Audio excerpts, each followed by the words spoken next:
Welcome, Irish fans, to another edition of the Irish Breakdown podcast. I am the football analyst. I'm Vince DeDario, and with me, as always, is the publisher. That's Bryan Driskell. We both are employed by IrishBreakdown.com and happily there. So I'm employed by IrishBreakdown.com. Okay, interesting way of putting it.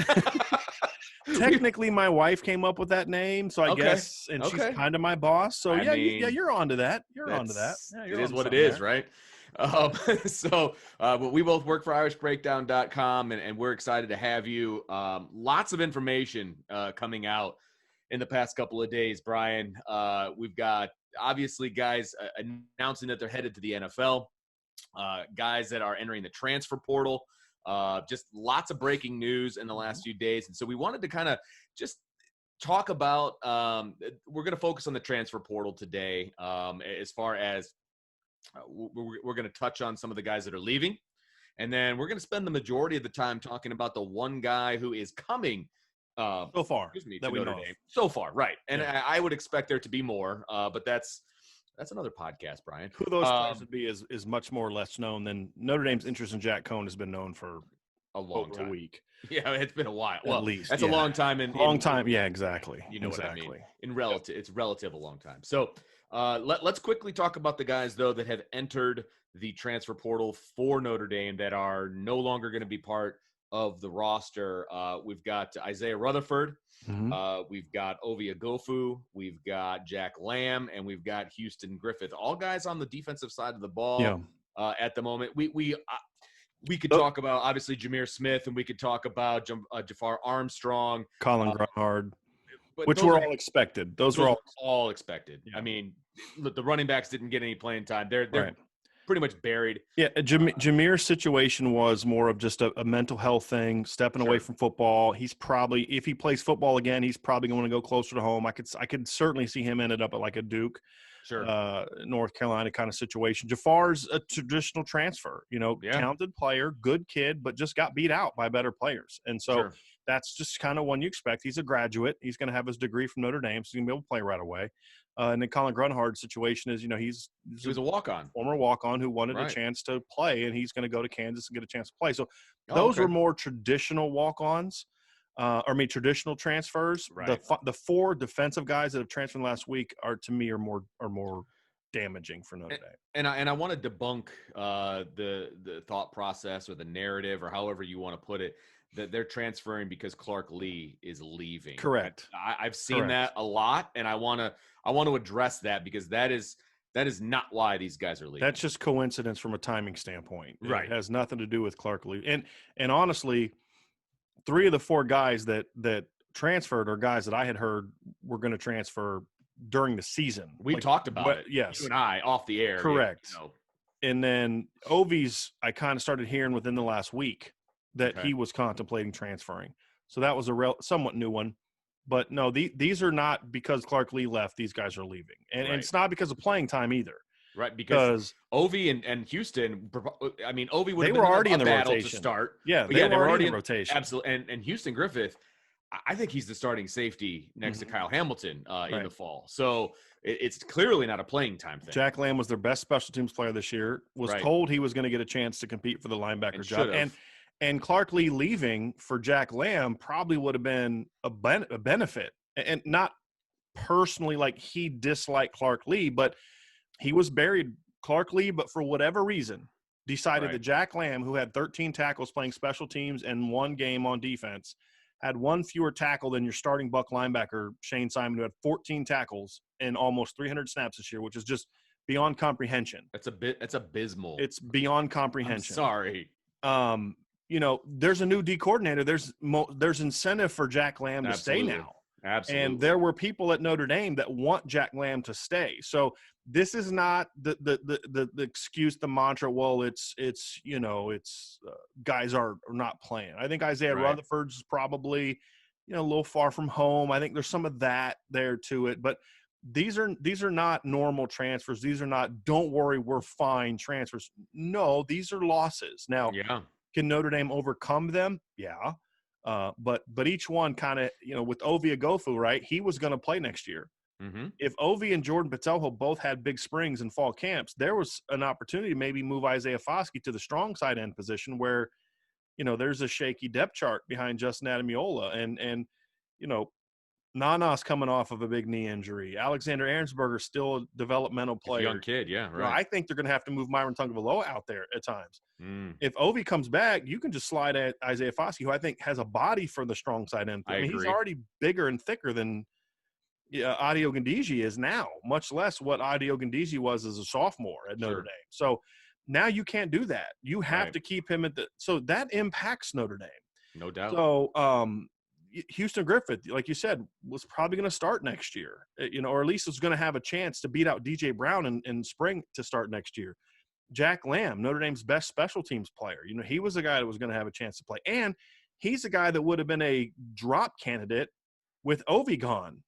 Hey, how about moving Jack Lamb down to drop? And then now you can do what you need to do with Isaiah Foskey. So each one of those hurt. And Isaiah Rutherford of the four was the farthest away from playing. Sure. But that's a questionable depth chart right now. The cornerback is a very questionable depth chart right now. So that's the biggest weakness on the defense. I mean, that's a position where a good spring for a guy like Isaiah Rutherford with his size and athleticism and the question marks at that position would have been, hey, this is a guy that maybe could play for us a little bit. So sure. The fact that he's leaving only hurts what is a shaky depth chart. So none of those we're going to be fine moves. Yeah, I agree. I'd say probably Lamb is the one that you could most deal with from a depth standpoint. You do have Jack Kaiser coming back. You do have Shane Simon coming back. The hope is he can improve. You do have Maris Luafau, who I think has potential coming back. You've got Osita Ekwonu. I think JT Bertrand could move out there if you needed to. There's a lot of options there, even though I think Jack Lamb, to me, has the most upside of all of them. And I've never understood why we saw what we saw this year. I'll never understand it. As much as I love Clark Lee, and I think he did such a phenomenal job at Notre Dame, he's not perfect. And that was, to me, the huge personnel mistake that he made. And I don't know if it was him, if he was directed by somebody else to make that move. I can't fathom it because there's nothing on film. And I've heard this. Well, obviously Shane played better in practice. Okay, I'll grant that. Let's just say that's true. At some point in time, what you do on Saturday has to trump what you do on Monday to Friday. Absolutely, yes. And, anyway, so that's that. So, yeah, these are hurt, and there's going to be more. Some of them are going to be traditional transfers. There's at least one offensive guy that's going to transfer at some point in time, and it's going to be like, yeah, okay, I get that. He was buried. So not all of these are the same. And I think there's two dangers that we can do here as analysts and fans and anyone else associated with Notre Dame. Number one is to panic at every time a kid transfers. Clearly there's a cancer in the program. Well, that's not necessarily true because every transfer is different. Absolutely. You want to look for patterns. Okay, well, why are so many guys on one side or so many guys at one position, or why are so many guys who are going to play? We can have those conversations, but we don't need to create – if you're an anti-Brian Kelly guy, this is evidence that Brian Kelly is a terrible coach and needs to be fired. Let's not go there, okay? Because that's not fair. And now it may come to a bigger question of, is there something in the program that's not where it needs to be that's causing this? That's a fair conversation to have. Yeah. But let's not use it as just an automatic, let's dump on Brian Kelly or whatever thing. Right. The other mistake is to say, oh, no big deal, we're fine. That's why we signed 26 guys or whatever. Well, true, because some of these they did see coming, but it doesn't make them less damaging. And if you think a true freshman is all of a sudden going to be, better than a junior, where were you when when we were complaining about why more freshmen weren't playing? You were probably saying people like, whoa, they got to earn their time. You know what I mean? So it's like you got to pick a lane and stay in it, right? Right. Are there some freshmen coming in that can help? Yeah, but if you look at like the drop end position, Devin Uapau and Will Schweitzer are not guys that were recruited to play as freshmen. Right. They're just physically they'll have to play, but they weren't recruited to play as freshmen. You know what I mean? You look at safety. You're bringing in Kari G and Justin Walters. I think they can play as freshmen and safeties, but I would have much rather had them developing. And it's what I always say about freshmen, Vince, is freshmen, you want to play freshmen because they're good enough to play. Sure. And sometimes maybe they're not right. Yeah. Sometimes maybe they're not ready to play. And this is what they should have done with Jordan Johnson. Maybe they're not ready to play, but you get them ready to play because they're so talented. Right. And maybe that would have been the case with the Kari G or Justin Walters this year, but now you have to play them because your depth chart is so thin. It's Kyle Hamilton, it's DJ Brown, it's Litchfield Agevon, it's KJ Wallace, and then it's the freshman. Yeah. There's not a lot of proven players, and Kyle Hamilton's gone after next year, barring injury. No right? doubt. So now your future depth chart is looking shakier. So these are losses. These are definitely losses. And with Houston Griffith, he was supposed to be done after next year. Well, now because of the COVID situation, he still has 2 years left. Right. So these are definitely losses. We'll see what Notre Dame can do to replace them. But again, if you replace them, you're just usually replacing them with 1-year players. And that's not the trend you want to get down. I mean, how many grad transfers did Alabama have in their lineup? If you're not many. Me that actual question is a rhetorical question. But I can guarantee you it's a rhetorical question. It's not many. And the only transfer that I remember them having that did anything was Garrick Dieter, South Bend kid, a few years ago, and he was. And that's a stretch to say he's a role player. Yeah, he's a role player. And he was a role. I mean, he played special teams. He caught balls, but he was a role player. Yeah. That's usually what you do. It's the teams that have had these great success of grad transfers. It's they get that unicorn quarterback, Justin Fields, Joe Burrow, that kind of thing, but Russell those are Wilson. rare. Right. Russell Wilson. Yeah. But those are rare. Those situations are rare. Yeah. And no one knew Joe Burrow was going to be Joe Burrow when he transferred. No. That's the other thing.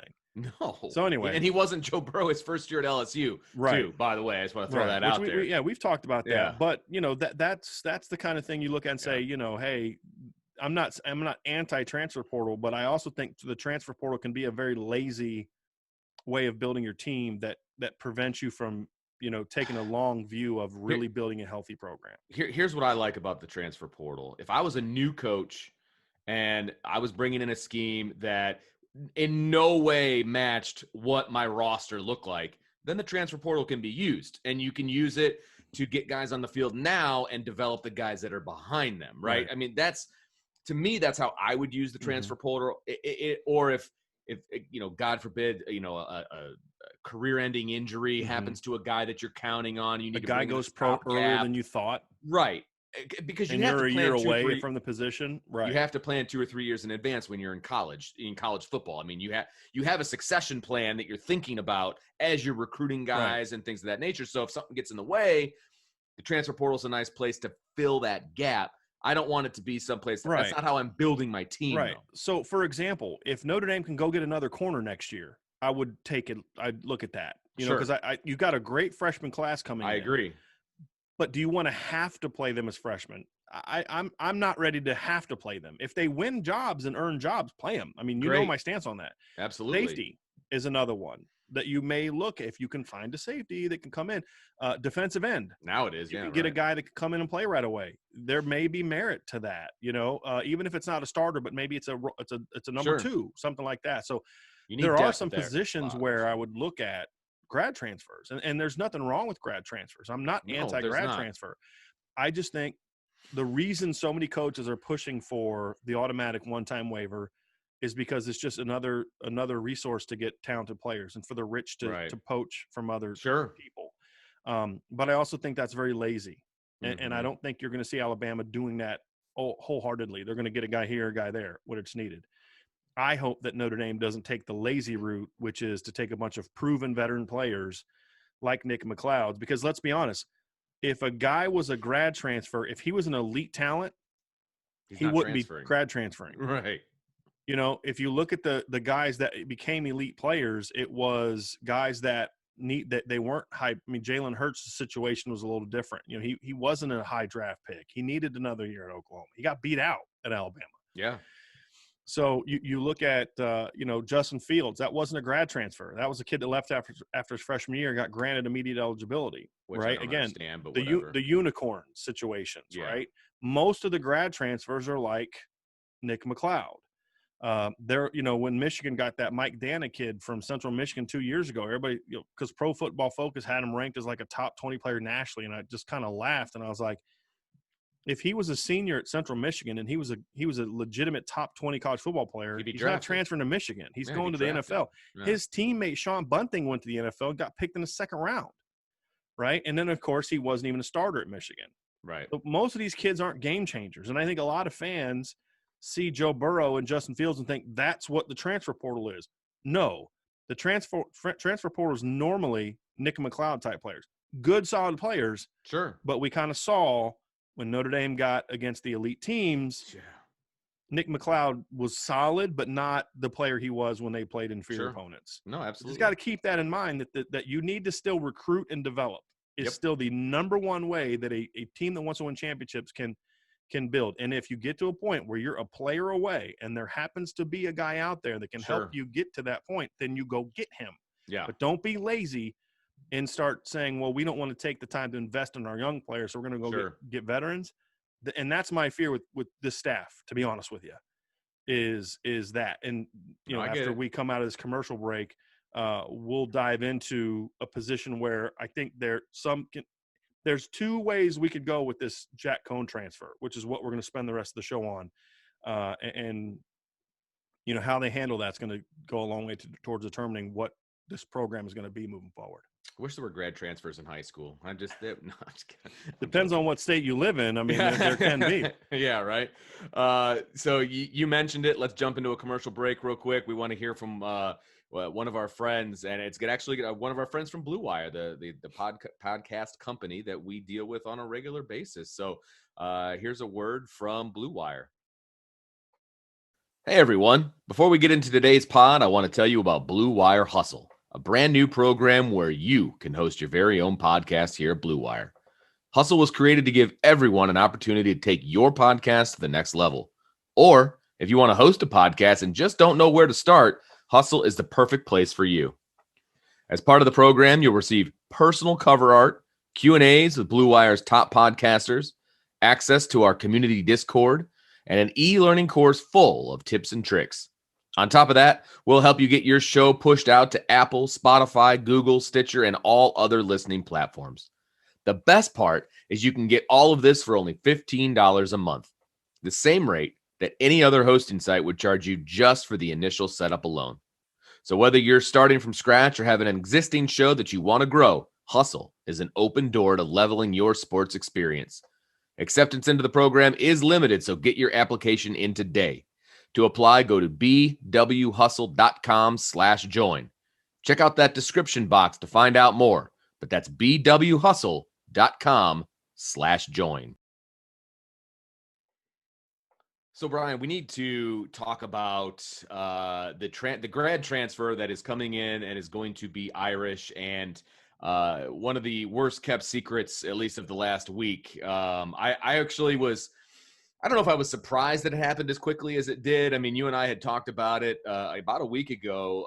This was probably going to happen. It's the first time I personally had heard his name. But then all of a sudden it just snowballed in. He, tweets out for the first time in 3 years that he's coming to Notre Dame. Mm-hmm. And so Notre Dame's going to have another quarterback. There's a reason we did that quarterback podcast the day that we did it. Yes, there was. No, you're absolutely and right. why we put that in the front of the line regarding to all the other potential offseason news. Absolutely. This was going to happen. Yeah. So Notre Dame brings in Jack Coan. He is a grad transfer from Wisconsin. We know a little bit about his bio already. He was committed to Notre Dame as a freshman out of high school to play lacrosse. But that's kind of when his football stock kind of started growing. Ended up being a 4-star recruit, signed with Wisconsin. Won almost 20 games as a Wisconsin starter, took him to the Rose Bowl, which is a great feat if you're a Big Ten fan, and was supposed to play this year in 2020, but had to sit out the entire season or most of the season with a foot injury. When he came back, he didn't see the field at that point, so I'm sure he was already starting to think about what he was going to do next year, and he's going to be at Notre Dame. So let's talk a little bit about Jack Coan, and if you're on the Notre Dame staff, is that what you were looking for? We talked about this in the last podcast a little bit, what you're looking for in this quarterback room. Should they have not brought in Jack Coan? Well, just a couple real quick things about Jack Coan. They won almost 20 games in his 2 years where he was playing, but he only was a starter for 12 wins. Okay. But, played on some 2 good football teams. If you look at Wisconsin's stats the last 5 years, their best scoring season was 2019 with Jack Coan at quarterback. They actually scored more points that year than Notre Dame scored this year. And that included having to play Ohio State twice and Oregon in the Rose Bowl. So, he's a good, solid quarterback. I think this is the kind of grad transfer quarterback Notre Dame's going to get. and most teams are going to get. This is the best you're going to do outside of, like I said, the unicorns, the Joe Burrows that don't come very long. And as far as we know at this point, there's none of those guys in the transfer portal. So. And I don't even know who those guys are going to be. I mean, is the Wilson kid from BYU's not transferring somewhere? He's going pro. That's the whole point, you know. I mean, if a grad transfer, if Joe Burrow was Joe Burrow when he left Ohio State, he wouldn't have gone to LSU. He'd have gone to the NFL, you know. Right. And so that's what we have to understand is the grad transfer thing is not going to be something that you're going to see that very often. The Russell Wilsons and the Joe Burrows are the rare player. Well, and there was no hype on those guys when they transferred. You know what I mean? Russell Wilson, there was a little bit because he was an athletic guy, but no one thought he was going to do at Wisconsin what he did. And that's the point that I'm trying to make. Like, nobody thought Joe Burrow was going to be much when he transferred. Nobody said Joe Burrow was going to go throw for 60 touchdowns and lead LSU to a national championship. Now, when Jalen Hurts or when Justin Fields went into the portal, that's different. Those guys were highly recruited. You know, they had hype around them. But what I was trying to say is guys like that are not in the portal right now. The guys with the hype already. Correct. And, there were some really good quarterbacks available last year. And this is why I thought Notre Dame should have tried to throw their hat in the mix for JT Daniels. Absolutely. We talked about that, You know, but anyway, I digress. I think this was a smart move, big picture. Okay. Now, there are some things they can do that could make this not a good move, and we'll get into that. But you needed a quarterback, and we talked about this on the previous show, Vince. You've got Drew Pine, who I like a lot. And everyone's obsessed with his lack of size and arm strength. I still think there's a lot of talent at Notre Dame with Drew Pine. And I'm afraid that Notre Dame is going to kind of fall into the no big arm, not a great athlete thing and just kind of pass him over. I think they're already kind of doing that. That's my concern. But I like Drew Pine a lot. But I don't know if Drew Pine is going to be physically ready to play every single snap at quarterback next year as a starter. I don't know if he's there. Brendan Clark's a significant injury question mark right now with a knee that he's now injured twice, once in high school, now once in college. And he's still a developmental player. He's still got a lot to learn as a quarterback. And then you got Tyler Buckner coming in, who's a top 100 recruit, talented player, my number 2 player in the class. Would have been number 1 if not for Blake Fisher having a phenomenal year and then Tyler Buckner not playing a year, which wasn't his fault. I mean, he wasn't injured, but he's played 1 year varsity football. Right. Against competition that's not great. Very inferior competition. Yeah. So extremely talented player.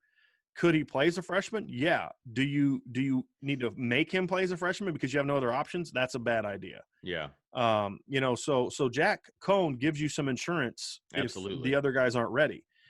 He gives you experience. He gives you a tough kid, a guy that's used to playing in the North. He won't be worried about playing. I mean, his best, in my opinion, his best career game was last year against Minnesota in the snow. Yeah, it was in the snow, He shredded. He did something Ian Book has never done, and that's go on the road and beat a top 10, a team that was ranked in the top 10 and finished in the top 10 in Minnesota, threw for like 280 yards, shredded Minnesota in that game. And I think they were coming off that big win over Penn State at the time. I remember that, yeah.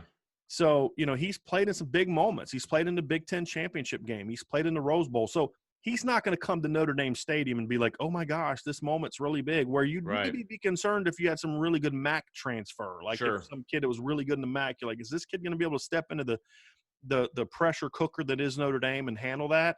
This kid's had to play Ohio State twice, and that was a Jeff Hafley-led Ohio State team, which had a really salty defense last year. And they were actually leading Ohio State at halftime, and he was playing really well the first half. And then the Buckeyes just turned it on in the second half. Almost beat Justin Herbert in the Rose Bowl. It's a great game. I think they lost 28-27. Had some good throws in that game. So he's a seasoned kid, tough kid, smart kid. There's a lot of things I like about his game we're going to dive into. And if you're watching this on a podcast, we'll explain some stuff. But if you're watching the video, you're going to see video clips of us, as long as the screen share thing works, because it's me on the technology today. There's some things I like about him. Yeah. My concern is he's not a game changer. And my biggest concern is you don't want to do with him what you did with Ian Book the last 2 years, which is sacrifice developing your younger quarterbacks because he's the starter. If they do that, then this was a bad move, because he's not a guy that's going to go win you a national championship because of him. If talent around them, if they make some changes and they go out and win it, he's going to be a game manager. But what you can't do is you can't sacrifice developing Tyler Buckner and Drew Pine and Brendan Clark because he's your starter. If you want to give him the starting job as soon as he arrives on campus, that's fine. I can see that. I mean, this is a kid that, like I just said, has played in all these big games. Right. He's got a resume. Give him that. Make the younger players then beat him out, but give them that opportunity. Right. Don't just anoint him as the starter, and no matter how bad he plays or how well another kid plays off the bench, you don't play him. Kind of like what the debate we had in 2019 when Ian Book struggled really the first 6-7 games of the year, just completely lays an egg against Michigan. And then you've had Phil Dracovic coming off the bench, completing 70% of his passes, throwing the ball downfield, making plays with his legs, blah, blah, blah, and just never gets a shot. Right. You can't have that. You can't have that. And if that happens, then they're going to lose some of these kids. And now you're really in trouble, because then Jack Coan has 1 year left. I was back and forth on this. He played 3 years at Wisconsin. This year would have been a senior year. He actually got hurt. That's why he didn't play this year. So he only has 1 year left, and then he's gone. So if you don't handle this right and you end up losing him plus a Drew Pine or a Tyler Buckner because of how you handled this, then you've screwed yourself. Now, could he add the COVID year as well? No, this would have been his COVID year. So like you have 4 years to play, right? If he would have played this year, he could have added a COVID 5th year. Oh, okay. But this was kind of his senior year. That's the deal. So I don't believe he could take a medical and then play next year and then another year. I don't believe that is the case. But even if that is the case, that would even be worse. Yeah. Because now you're telling Tyler Buckner he's going to sit for 2 years. Yeah. When you've told him he's going to play as a freshman, and that's not happening. Yeah. Well, let's break him down then. Let's talk about Jack Coan. I'm going to start with the positives. You said he was a game manager, et cetera. Well, there's and I mean that in a complimentary fashion. Absolutely. And there's attributes of a game manager that are very positive. Mm-hmm. So I want to ask you about his positives up front. I mean, he's got a tremendous completion percentage. Mm-hmm. I've seen him push the ball down the field. I'm sure you're going to show some of that. So start wherever you want with his positives, but let's start from there. I think the first thing for me that I see from Jack Coan, Vince, is I see a guy that's very accurate on the short to intermediate throws. Okay. He will push the ball downfield, but they don't do it very often. I think he threw in 2019 33 balls beyond 20 yards, according to Pro Football Focus, whereas Ian Book threw 63. He will push it, but he's not overly accurate down there. He is deadly accurate when you look at the short throws. He has got a quick release. He's got good footwork. He makes quick decisions. And one of the things that I like about him is he understands, to me, to be an accurate passer, the biggest thing you have to be, Vince, is you have to be a guy that understands ball placement. Mm-hmm. And in this video right here that we're looking at, I want you to watch. He's throwing a quick throw, right? But watch how the cornerback plays the upfield shoulder, right? So the cornerback is doing what he's taught. It's a slant route. You drive the upfield shoulder. If the guy leads it, then you're going to break that pass up. Jack Coan sees that, and he throws it on the slant on the back shoulder.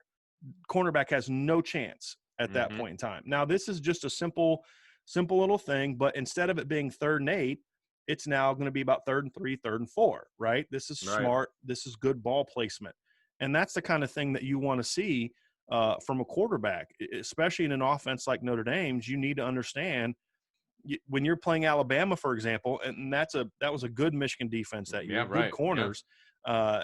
If you're playing a really good defense, you understand those windows are small. And there's a lot of throws like that where a guy is covered and he'll throw it high where only his guy has a chance, or, back shoulder where only his guy has a chance. And those are the kind of things that you want to see from a quarterback. And I've got a clip here too of him throwing a back shoulder throw that to me is kind of like, that's again what you want to see from a quarterback. You want to see a guy that has the ability to say, hey, look, this is a one-on-one. I don't need to get cute. I don't need to overthink it. This is a chance for us to go make a play. And if you watch this clip here, he sees the safety. He drops back. His guy's in a one-on-one. He does a good job looking off the safety. The safety steps down. He knows he's got that one-on-one. As soon as the safety comes down, he gets his eyes on him. As soon as safety comes down, he knows he's got a one-on-one. And the guy's covered. I mean, you look at this video clip, the guy's covered. I mean, the corner jams him at the line. The guy's right with him, hip to hip. You can't throw it. So what does he do? He smacks that thing. This is a 3rd and 3 play. You're up 8 points on a ranked Iowa team. and you just bang this thing on the back shoulder, this is great ball placement. Great ball placement. And that's exactly what you want to see from a veteran quarterback. And so is that a big time throw with a guy showing a bazooka for an arm? No, that's a smart, heady quarterback that knows what he wants to do with the football. And, there was another big play in that game too, Vince, that I'm going to show you here. Again, this is against a good Iowa defense. And this is just kind of one of those things where this is just shows me just a really savvy veteran quarterback. I want you to look at this defensive structure. They got one safety in the middle of the field. Mm-hmm. The far safety, or the field safety, is now playing up tight. So he's, in the way Iowa plays, they play a lot of cover 1, a lot of cover 3, right? So if you look at this play, he sees the safety there. That's the guy he's got to worry about, right? So the safety is there. He looks at him right at the snap. He's staring down the safety, manipulates the safety, gets the safety to bite to the other side of the field. And as soon as that safety opens his hips and starts working the other way, he comes right back and bangs this go route, right? Is this a great ball? Is this a bazooka for an arm? No. But he looks the safety off, he uses that savviness, and he attacks down the field. That's what you want, and that's what you're looking for in a veteran quarterback, is you want that guy that understands how to manipulate the defense, how to use your shoulders, your eyes, your feet to get the defense where you want to go. That wasn't always something Ian Book was great at. Sure. That just wasn't one of his strengths. This is something Jack Coan brings to the table. You don't have to teach this. He already has it. Mm-hmm. And so those are some things I really like about him, that you say there's a lot to work with here. And when you look at the weapons he's going to have to work with at Notre Dame, I'd love to see him throw that ball to Michael Mayer, Kevin Austin. Can he bang the deep throw, to Braden Lindsey like Ian Book did against Navy last year? No, I don't think he does that. But the thing I like about it, Vince, if you watch those throws and there's other throws that he makes on film, his understanding of timing, he knows his limitations. He knows that, look, I don't have a great arm. I'm not going to throw it 65 yards downfield. I'm going to make a quick decision and I'm going to get the ball out. And Sure. He understands that. And this throw right here is an example. This is against Illinois last year, right? He makes a quick read. This is just a seam route. You're going to look at this tight end here up the seam right here. Safety, the field safety gets out, so he's not a factor. Now you got to get your eyes quickly on the backside safety. He stays on the hash. So I got to throw there. It's got to come out quick. It's got to come out right on the line. Yep. And bam, right there, in between 3 guys for a touchdown. How many times did you and I watch film or sitting next to each other in the press box, we're seeing the tight ends for Notre Dame run wide open down the middle of the field, and that throw right there not being made. Right. That's the frustrating part, because that, teams will give you that throw. Right. Right. I mean, they'll give you that throw, and with the talent that Notre Dame has at tight end, that throw is there. Mm-hmm. And it's just so many times. And again, I'm not trying to bang Ian Book, but he just wouldn't pull the trigger on throws like that. And it was very frustrating. And seeing that right there is makes my heart happy a little bit. Those are things that really fit and transition well with the talent that Notre Dame has. Right. And things that if you bang those routes over the middle, now that far safety that we saw in that previous play, he's now going to sit on that thinking, I got to cover that seam route. Now all of a sudden you got that outside go route, which we saw him hit earlier. Yes. So now there are times, like any quarterback, that Illinois game, twice early in the game on 3rd down, he made great reads and threw corner routes into tight coverage to convert 3rd downs. Really liked his ball placement on those throws, his willingness to say, hey, this is kind of well covered, but I'm going to throw it high, give my guy a chance. They ran it again late in the game. He didn't read it. He just said, this has worked the last 2 times. I'm just going to throw it again. And he got picked off. Mm-hmm. You're going to see that from time to time, but that's what you see with a lot of quarterbacks that take chances. You have to live with that. Now, the bad thing about that was it was late in the game. It ended up costing the tight game. Right. Yeah. Right. But I like that. I can live with that to a degree, because at Notre Dame, they're not going to be beating Wisconsin or Illinois by a point. They're going to be smacking Illinois because he's going to have much better players everywhere except running back on that team. You're talking about Taylor. Exactly.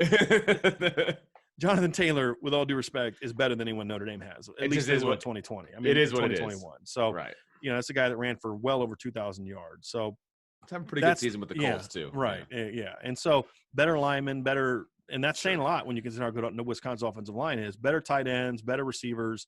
So there's a lot to like there. And I think when you look at those plays right there, Vince, you see a guy with a quick release. You see a guy with accuracy. You see a guy that throws on time. He understands anticipation. He'll throw guys open, and now he doesn't do that stuff a lot, but that's a byproduct of the system more than it is him not being willing to do it. Like, I don't see I went through 6-7 games last night. Last 2 nights, really. I'm going to go through a few more, but I don't see a lot of plays where I'm like, oh man, that guy was there. You got to throw that ball. The times where that did happen are times when he was getting pressured. There was a couple snaps against, I think it was Illinois, where some 3rd and 4th downs where he had a guy getting ready to come open, but when he gets his drop, he's getting hit. Right. But I think that there's a lot of good there. He's not a guy that's going to do what he's not. Look, Ian Book is a way better athlete than this guy was. Sure. You're not going to see the plays like we saw from Ian Book against like North Carolina, where he's like bouncing off a sack attempt, scrambling and hitting Kyrie Williams in the fight. We're not going to see that. Right. Jack Coan has to be what we showed on film. He has to be quick with his decisions, accurate, get the ball out, because he's not a guy that's going to maneuver around. He had a touchdown run against Michigan where he just kind of creased the defense and there was nobody there. He just sprinted for the end zone. Yeah. Right. That's not who he is. He may on 3rd and 4 move the chains, but he's not going to be the running threat as a passer that Ian Book was. Sure. Because remember, Notre Dame didn't use Ian Book as a runner very often, which is why it also made no sense that you then all of a sudden decided to start using him as a runner against Alabama in the semifinals. Stop it. Whatever. But one of the things that Ian Book brought to the table is if you bailed 8, there was a legitimate concern that he was going to tuck it and run, and Clemson was the only team that had enough talent to prevent that. Yeah. Most teams don't have that. Jack Coan does not bring that to the table, so it's going to have to change your offense a little bit in that regards. But from a precision, accuracy, making reads, knowing how to manipulate the defense, ball placement, all those things, he grades out relatively well for me in those areas, those mental skill areas of playing quarterback. One of the things that in some of the film that I was watching of him, what I actually liked his footwork in play action. I thought that he does a good job, manipulating the eye level of the linebackers, et cetera. And I think his action on play action, I thought was really good. And that, again, that's part of what Wisconsin does. Right. And frankly, what I would like to see Notre Dame do a little bit more. They were running the ball so well against, and again, they run real play action. So well is relative. Okay, yeah. So well is relative. But they were running the ball so well against Alabama. They ran for 100 yards in the first half. That's what I'm saying. That's pretty good. I would have liked to see more play action. Right. And I think that Coan can be good at play action within this offense. That's the point I wanted to make. Extensive screen experience as well. Yeah. Bootlegs, they'll run bootlegs. I mean, he doesn't throw the ball downfield a lot on bootlegs, but there's some things he can do there. The other thing I like about his play action footwork, Vince, you're talking about just kind of that selling the run, which I think is big. I think Notre Dame needs to do more of that. Yes. They did sometimes, but their play action, like Ian Book, could be faking, and there's not even a running back there. Right. Because he's in now. Just so you understand that's because the protection was more important than the fake in the Notre Dame offense. So if the running back is supposed to go left to fake, but he sees the pass protection calls him to the right, he's got to go to the right. Right. And then it's just up to Ian Book to kind of sell the fake himself. I don't think that works against the better teams, in my opinion, at least not in college. So his not only are his ball fakes good, but he understands, again, I don't have a great arm. I got to get out of this fake quickly, set my feet, and be ready to throw the ball, make a quick read. So the things we talked about before translate well to his play action game, which is effective. So, yes, I agree with you. I think if you can manipulate the linebackers with your ball fakes, exactly, you don't have to have a big arm to make big plays. Now that drag is wide open. And I think who else is really good at that is Mac Jones. I think it's a big part of Mac Jones's game. He really sells those play fakes. And you get those linebackers to bite in, and we saw this with Notre Dame, and then he bangs that slant right behind it, or he hits that drag route behind it. Yeah, and thank you for articulating the point that I was trying to make, because that's exactly why it stood out to me. And I also liked his footwork in the pocket. He's not afraid to step up into the pocket. He's a pocket passer. I mean, that's where he wants to be. And so he's not going to bail because he knows that he's not going to be terribly effective outside the pocket. So his in the pocket footwork, I did like. And so we'll see what happens. You mentioned some of his limitations, the deep ball, et cetera. Is there anything else that you wanted to kind of highlight there? And that I think there's really 2 limitations really to his game. Okay. And I think he understands his limitations. I think that's important. You have to understand who you are. And absolutely. He doesn't have a great arm. Even on the earlier throw that we showed where he threw the go route, it was behind him. He doesn't have that thing where he's going to necessarily attack the defense over the top with just raw arm strength. But Notre Dame hasn't relied on that really in their offense the last couple of years. And Alabama doesn't really rely on that. When they attack deep with Mac Jones doesn't have a great arm either. It's play action. It's the right read. If you make the right read and you've got a one-on-one, then you can take that chance a little bit better. And if you throw on time, sure, you can take that chance in his timing. But he doesn't have a great arm. Got a play here that I want to show where this is just kind of a little quick, easy out throw here that he's just going to throw a little 5-yard speed out to the field. So if you watch this up top, it's just actually this is a hitch. And you see the ball kind of float. He steps off his back foot a little bit, and he's trying to muscle it. Yeah, but that's because, and this is what I get into, the ball just kind of dies at the end. You're watching Phil Dracovic last year banging 15-yard outcuts from the far hash on a line. That's Ian Book can make this throw with much more authority than what Jack Coan does here. He just doesn't have that big arm. But what I like about it, again, the ball's out immediately. The corner has no chance to read it and drive on it. But where it gets him in trouble, Vince, is on some of the throws where when you don't have a great arm, you have to muscle up a little bit more to make some of those throws. There are some deep comebacks that he has to make that you can tell he's muscling it up. Some of his deep balls, he had a shot or 2 shots early against South Florida, and he missed them both. They were deep shots where he had to kind of muscle it. Now, I love the fact that he was aggressive and wanted to throw deep, but because he had to muscle – look, the more effort you put into throwing deep, the less accurate you're going to be. Sure. Is what happens is you have to really torque a little bit more. You have to really drive more off of your foot. And more often than not, quarterbacks are going to squeeze the ball harder when they got to throw deep. And the harder you squeeze the ball, the less accuracy you're going to have, because now it's not getting the same spin out of your hand. It's not getting the same. It's going to be the release is going to be a little different. So he has to muscle some of those throws, especially the outside hash throws and the downfield outside throws. So when he's not on time, he's not going to make those plays. There were some plays that Ian Book made, scrambling around and throwing the ball 25 yards downfield to a guy on a drag. I don't know if Jack Coan can make those throws.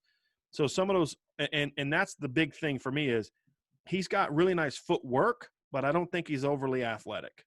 Yeah, I was actually surprised he wasn't more athletic than he was when you considered he was committed to Notre Dame to play lacrosse. My guess would be that he hit a growth spurt and never got the same kind of, explosiveness back or athleticism coordination. He's got good footwork, but he can be susceptible to pressure. He's not going to manipulate out of pressure a lot. Well, that worries me a little bit with the fact that Notre Dame's going to have 4 new offensive linemen. Correct. So that's a concern. Yeah. Now the good news is if you handle that correctly, and we'll have a podcast about this soon, you could have 2 veterans at tackle, which could help. So we'll kind of see how that goes, but that's a concern. Another thing too, Vince, he shows great awareness in the pocket of what's in front of him and to his throwing arm side. I saw him take an abnormally high number of hits from behind, where the ball would either get knocked out or he would get hit as he was throwing, where it was clear he had no idea it was coming. That's concerning. Right. Because that's where turnovers happen. He had a turnover against Illinois on that. And earlier in the game, he had a throw that they ruled incomplete on a similar play because his arm was just coming forward. Sure. So then you had to go to the replay booth for that. That's not where you want to be. That's concerning. They're going to have to think about that when they're setting their protections. So those are some things I saw on film to say, you're going to have to be aware of this. Again, not debilitating, doesn't mean he stinks, doesn't mean he can't play. Sure. Any good coach is going to say, okay, these are the areas where maybe he's not as strong, so let's make sure we protect him there. We're going to build around his strengths, but you also have to be aware enough of his limitations. Say, hey, look, we can't run this play because he doesn't have the arm strength to execute it consistently. There's nothing wrong with that. We have to make sure that we're sliding our protection to his backside as much as possible because we know we need to make that edge rush against this particular team wider because he doesn't see that. Against some teams, it won't matter because they're not good enough to rush you. So those are the things I see from him, Vince, to say, you're going to have to be aware of that. You're going to have to defend around that. You're going to have to understand you can't just run the same offense you did around with Ian Book because he's not going to run like Ian Book. I think he's at minus 11 yards for his career. He had 33 yards or 22 yards rushing in his full year as a starter. I think he had like minus 33 the year before. So he's going to take more sacks just because there's going to be times. And I think he's smart when he takes sacks. He knows like the pressure's there. I just got to take this. I can't get the ball off. Just take sack. Don't force it. Don't throw an interception. Just punt it and live another day. So I think that's where some of that ball control Wisconsin offensive style can help him. He doesn't make those kind of big mistakes. But there's some talent there to work with. I just think the question for me, Vince, is what offense are you going to put him in? Right. I would like to see him run a more up-tempo, get the ball out quickly, those screens. They do some RPOs. They don't do a ton of RPOs. They definitely don't do a lot of I haven't seen a lot of downfield RPOs, like hitting the post route or the deep slant, those kind of things. But with as smart as he is with his decision-making and how good he is at play action and reading the because you know this, Vince.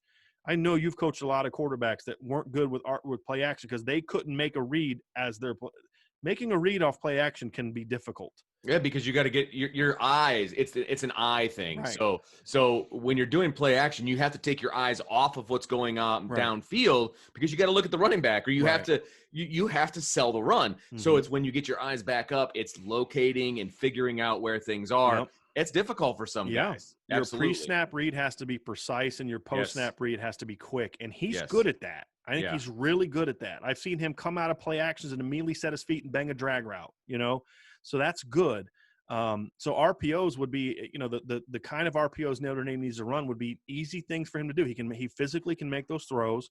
He's accurate enough to make those throws. He makes quick decisions like that to make those throws. So I would like to say, I think he can, a lot of things that I'm going to propose in some articles at Irish Breakdown about what Notre Dame needs to do offensively, I think he can do a lot of those. And are with Jack Coan in mind. This is what Notre Dame needs to do offensively, period. Sure. Right. And I think Jack Coan can execute those. Now, not to the degree that I think eventually Drew Pine can, because I think Drew Pine has a little bit better arm talent than Jack Coan does coming out of high school. He doesn't have the size. Jack Coan 6'3", 220 plus.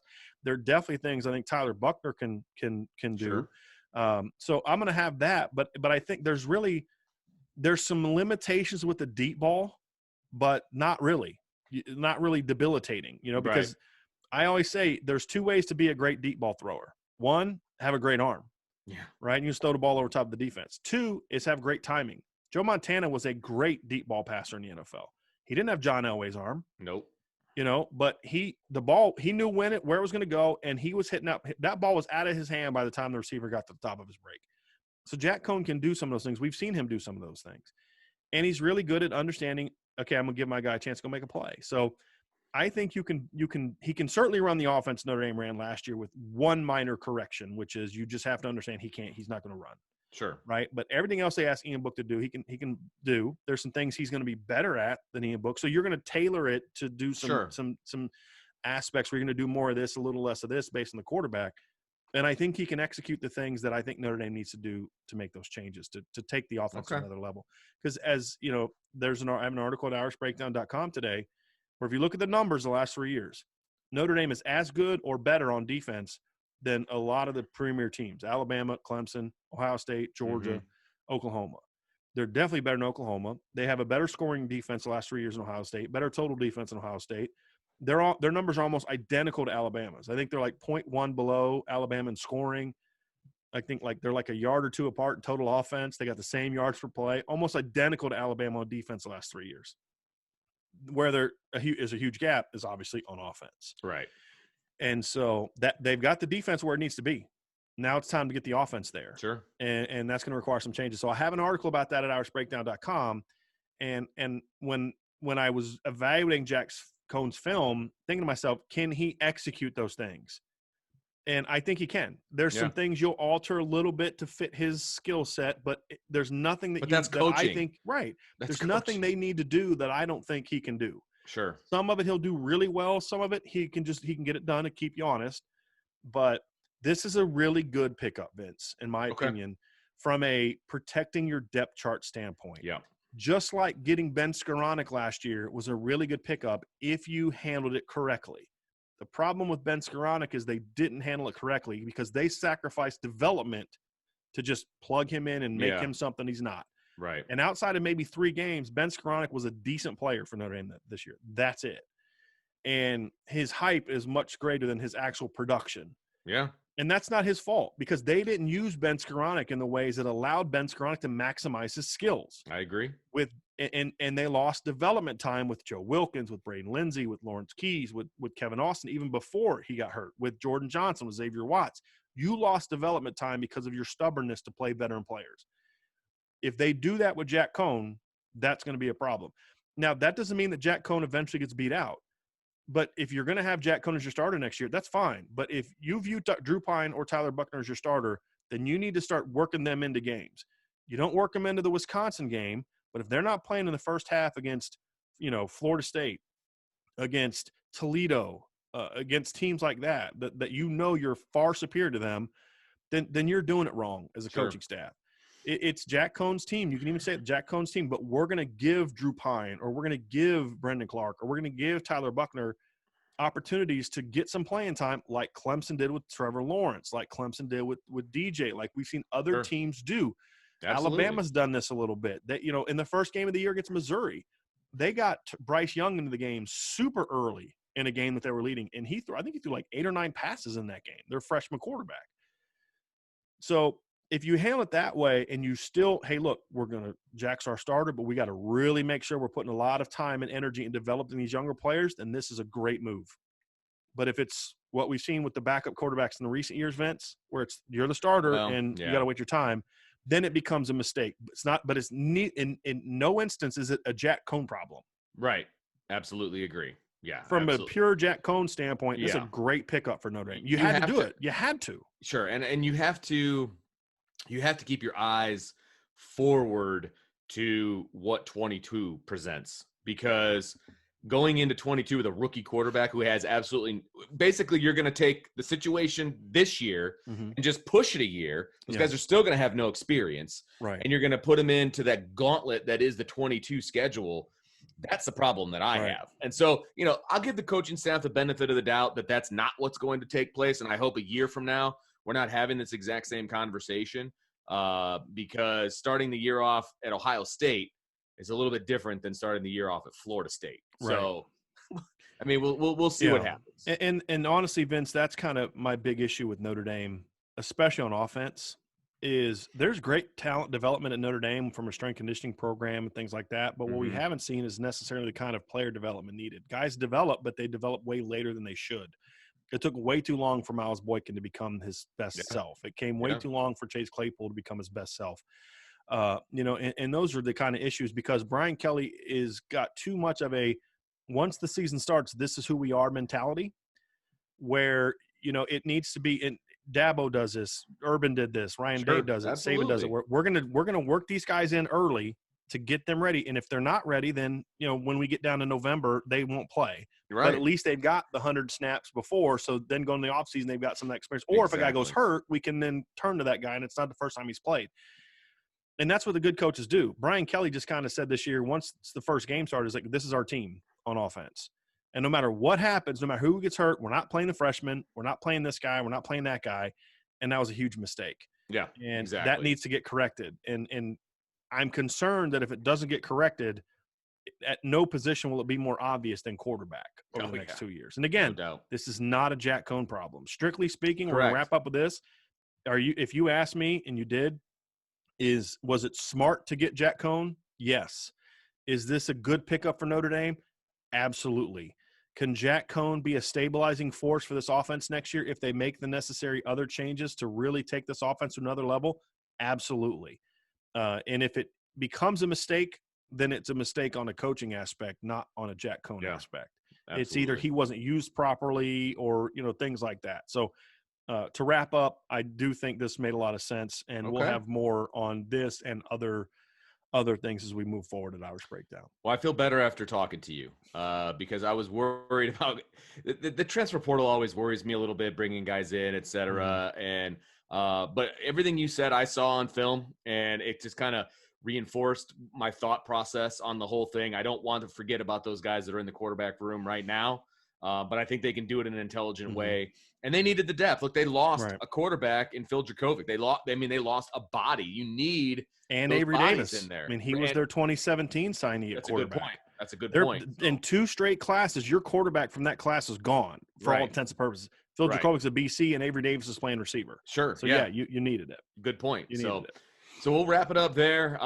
Make sure you stay locked into irishbreakdown.com because as Bryan outlined, there's some great stuff over there and some great stuff coming. But there's breaking news almost daily with transfer portal and guys, going to the NFL, et cetera. And Bryan and I will be another guy declaring for the NFL somewhat soon that might surprise some people. We'll see. I'm still trying to do some digging on that. Interesting. We'll see. As soon as we hit stop, I will be asking you about that. So make sure I hit stop before I tell you. That's right.